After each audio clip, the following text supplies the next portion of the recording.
Welcome to Suman TV.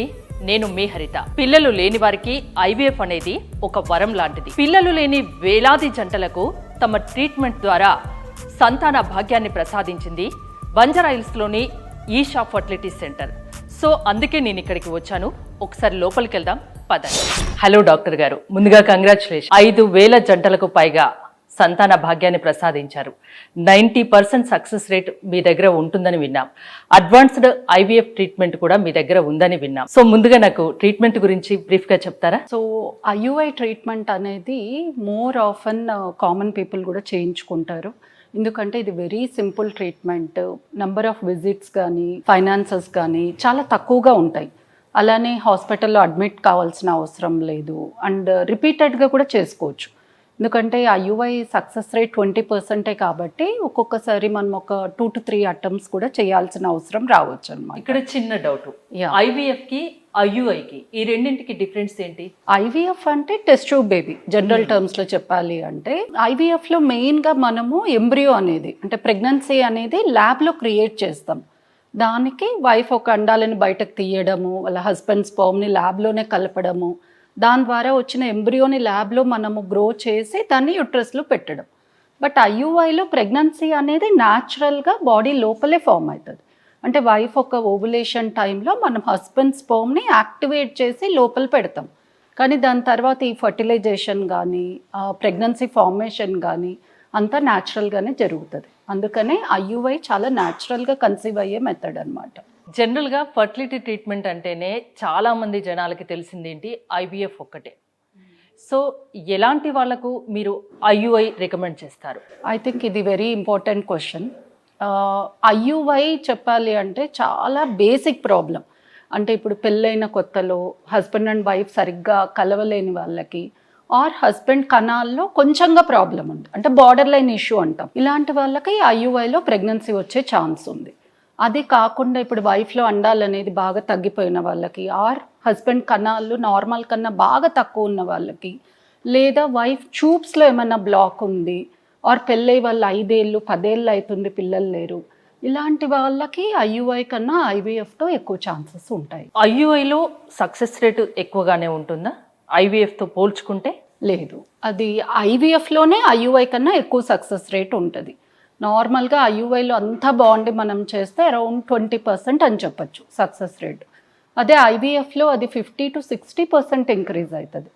ఎందుకు అంటే బేసిక్గా ఐవీఎఫ్లో మనమే కొన్ని స్టెప్స్ అవుట్ సైడ్ చేస్తున్నాము. ఐయుఐలో మనం ఒక 20% చేస్తే 80% న్యాచురల్గా జరగాలి. మీ దగ్గర ఈషా ఫర్టిలిటీ సెంటర్లో ఐయుఐ సక్సెస్ ఎంతవరకు ఉందంటే ఏం చెప్తారు? సో మా దగ్గర కూడా around that is the world statistics మీద ఆధారపడి ఉంటుంది. కరెక్ట్. అండ్ మనం కరెక్ట్ సెలెక్షన్ చేసుకోవడం కూడా ఇంపార్టెంట్. ఎవరికైతే దాంతో అసలు వచ్చే ఛాన్స్ లేదో వారికి సమయం కానీ ఫైనాన్సెస్ కానీ మనం వృధా చేయించకూడదు. ఎవరికైతే ఆ 20%లో పడే ఛాన్స్ ఉంటుందో వాళ్ళని మనం కేర్ఫుల్గా చూసుకొని చేయడం కూడా చాలా ఇంపార్టెంట్.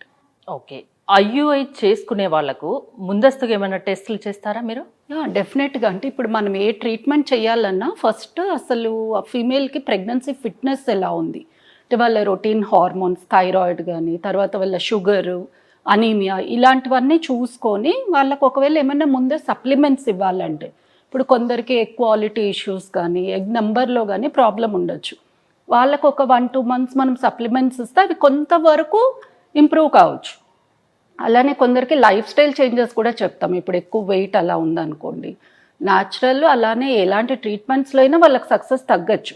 సో వాళ్ళకి కొంచెం ఐడియల్ వెయిట్ రావడానికి ఇవంతా మనం డైట్ చేంజెస్ ఇవన్నీ చెప్పి దాని తర్వాత చేస్తే బెటర్ ఉంటుంది. బేసిక్గా same with the husband, any life style changes ఉంటాయి. అది కాకుండా మనము సెమెన్ టెస్ట్ ఒక్కసారైనా చేయాలి. కొన్నిసార్లు మనము సెమెన్ టెస్ట్ చేయకుండా డైరెక్ట్గా ఐయుఐకి ప్లాన్ చేస్తే ఏ రోజైతే మనం ప్రొసీజర్ అనుకుంటామో ఆ రోజు కణాలు అనేది బాగా తక్కువగా అలా ఉంటే వాళ్ళకి అన్నెసరీ ప్రొసీజర్ క్యాన్సిల్ అవుతుంది కదా. సో ఈ 2 బేసిక్ టెస్ట్లు, ఫీమేల్ హార్మోన్స్, జనరల్ ప్రెగ్నెన్సీ టెస్ట్లు, హస్బెండ్ సెమెన్ టెస్ట్, ఇవి చూసుకున్నాకే స్టార్ట్ చేస్తే బెస్ట్ ఉంటుంది. దానికి ముందు అంటే దాని తర్వాత ఏమైనా మెడిసిన్స్ వాడాల్సి ఉంటుందా ప్రొసీజర్కు ముందు?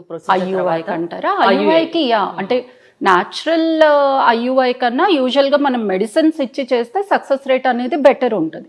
మెడిసిన్స్ కూడా చాలా సింప్లిఫైడ్ ఉంటాయి. ఒక 5 days course of tablets egg growth గురించి.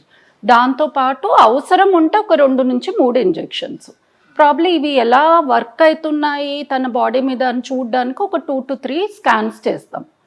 అదర్వైజ్ ఎక్కువ మెడికేషన్స్ అనేది ఐయుఐలో నాట్ రిక్వైర్డ్ అనమాట. అంటే చాలా మంది ఏ ట్రీట్మెంట్ అయినా జనరల్ గా జనాలు ఏం భయపడతారంటే ఇది చేయించుకుంటే ఏమైనా సైడ్ ఎఫెక్ట్స్ ఉంటాయో అనే భయం ప్రతి ఒక్కరిలో ఉంటుంది.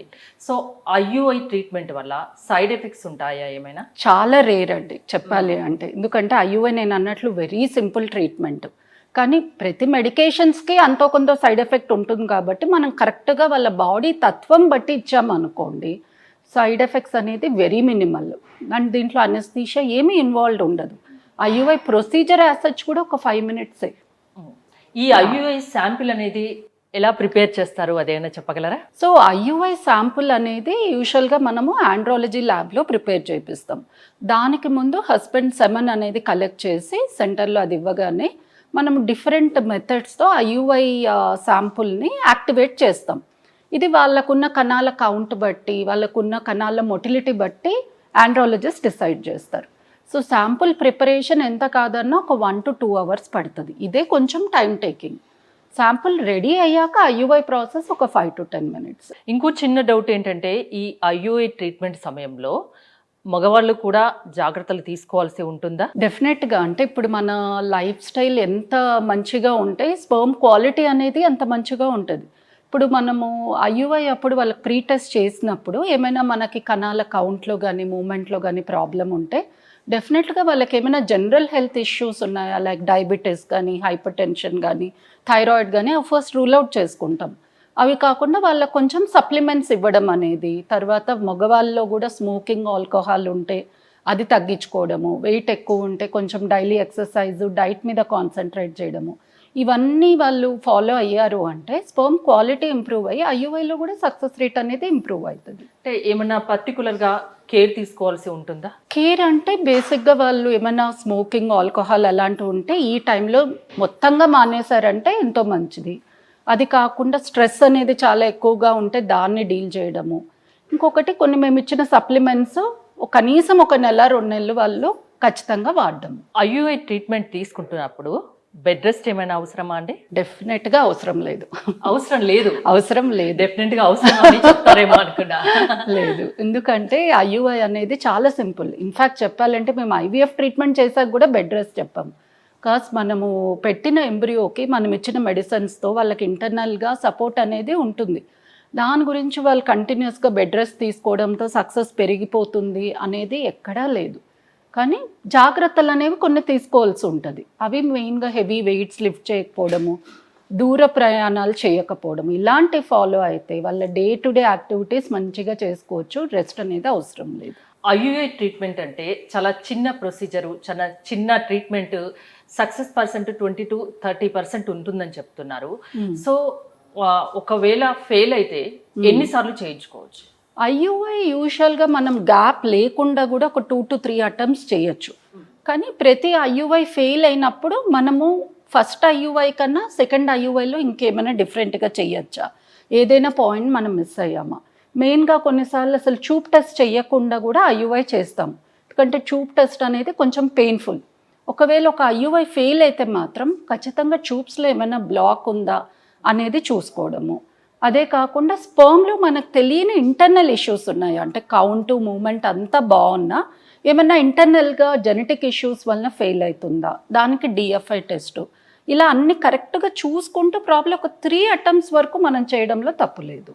సో ఎలాంటి వాళ్ళకు మీరు ఐయుఐ ట్రీట్మెంట్ అనేది సజెస్ట్ చేస్తారు? ఐయుఐ ట్రీట్మెంట్ ప్రాబ్లీ మ్యారేజ్ అయ్యి లెస్ దెన్ 5 years, తర్వాత ఫీమేల్ సైడ్ నుంచి ఎగ్ నెంబర్లో ఇష్యూస్ లేని వాళ్ళకి, ఫెలోపియన్ ట్యూబ్స్ అనేవి మనకి ఓపెన్ ఉన్న వాళ్ళకి, అండ్ హస్బెండ్ స్పర్మ్ నార్మల్ కన్నా కొంచెంగా తగ్గిన వాళ్ళకి, ఇలాంటి వాళ్ళకి ఐయుఐ వర్కౌట్ అయ్యే ఛాన్సెస్ ఎక్కువ ఉంటాయి. 2-3 times అయినా వెంటనే చేయొచ్చు. ఒకవేళ అప్పుడు సక్సెస్ కాకుంటే ఐవీఎఫ్ సజెస్ట్ చేస్తారా? డెఫినెట్గా. ఇప్పుడు ఐయుఐ 3 times మనం కరెక్ట్గా చేసి కూడా వాళ్ళకి ఫలితం రాకుంటే అదే ట్రీట్మెంట్ వాళ్ళకి రిపీటెడ్గా చేయడం అనేది వాళ్ళకి సక్సెస్ రేటు ఇవ్వదు, వాళ్ళకి ఫైనాన్షియల్గా కూడా వీక్ అవుతారు. అలాంటప్పుడు ఏమైనా మనకు ఐయుఐలో ట్రీట్ చేయలేని ప్రాబ్లం వాళ్ళకు ఉందేమో అన్నట్లు మనం ఐవీఎఫ్కి మూవ్ ఆన్ కావాలి. ఒక్కొక్కసారి ఐవీఎఫ్లో మనకి ప్రాబ్లం కనబడిపోతుంది, ఈ రీజన్ వలన వాళ్ళకి ఐయుఐలో రాలేదా, అంటే ఎగ్ క్వాలిటీ ఇష్యూ ఉండొచ్చు, మనం ఎగ్ని డైరెక్ట్గా ఐయుఐలో చూడలేము కదా, ఆర్ ఫర్టిలైజేషన్ ఇష్యూ అంటే కణము అండము కలవడంలో ఇష్యూ ఉండొచ్చు. ఐయుఐలో అది మనం చేయడం లేదు, ఐవీఎఫ్లో మనం అది చేస్తాం. కొందరిలో ఫస్ట్ ఐవీఎఫ్ అటెంప్ట్కి ప్రెగ్నెన్సీ వచ్చేస్తుంది, అంటే వాళ్ళకి ఇన్ని రోజులు ఆ ఫర్టిలైజేషన్ ప్రాబ్లంతో రిజల్ట్ రాలేదన్నమాట. అలా సో పిల్లలు లేని ఎలాంటి వాళ్ళైనా ఐయుఐ చేయించుకోవచ్చు.